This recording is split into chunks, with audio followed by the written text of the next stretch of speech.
I wound up marrying a Chinese, and his English better than mine. He said it was great to my grammar. Start the interview. Too many details. My name is Joann. I'm American, and I was born in Alaska. My father was military. I'm an Air Force brat, and born in Alaska, but left it after 3 years and moved to Florida. My father is American, family traced back to the Mayflower. My mother was from Germany. She met my father during the war. My mother was the only one who left Germany. All our other siblings are in Germany. And she raised us as Americans, speaking English only. And they were both Lutheran. We were raised in a Lutheran church. It played a big role in our family, in our lifestyle. We went to church. My father was usher, and my mother was a Sunday school teacher. Both of them sang in the choir. And the friends of the family were all from the church. And we had a happy childhood and didn't feel anything out of place. After my parents got divorced, I wouldn't say my mother left Christianity. She still believed in God, but she stopped going to the church. And when I went to catechism class, there was a problem with me accepting the Trinity. At that time, I was maybe 12, 13 years old.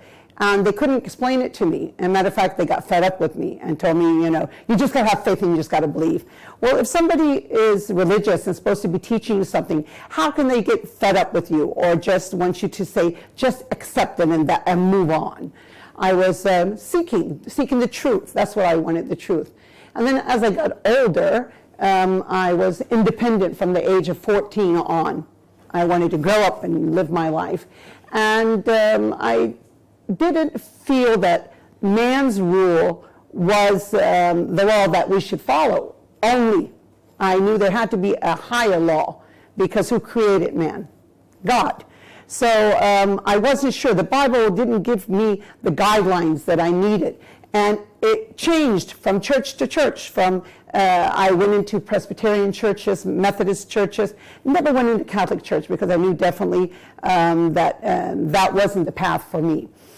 And when I found Islam, I knew that this was the religion.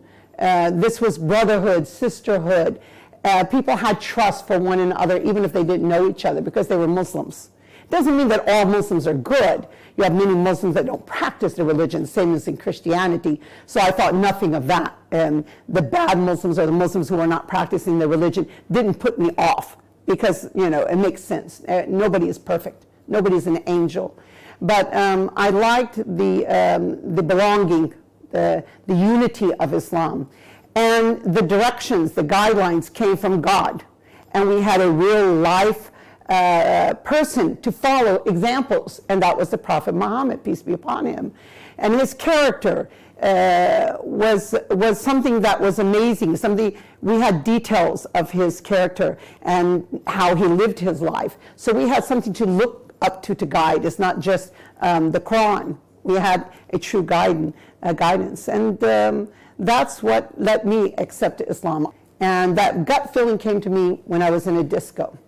I was in Tampa, and it's where I learned about Islam, and I moved with the students to Miami. Whoa, Miami in the early 80s, the best place to be as far as party, and that's what I was at that time, a party girl, loved to dance. And it was in a disco that when they came around and asked what drinks you want, I said, Pepsi, water. And everybody looked around at me and said, are you okay? And I'm like, yeah. Then somebody comes to ask me to dance, and I'm like, no. Like, that's really strange. I get up and dance with probably the devil himself if he asked me to dance. And then I felt I'm not in the right place. I shouldn't be here. And I said, I'm going to go home.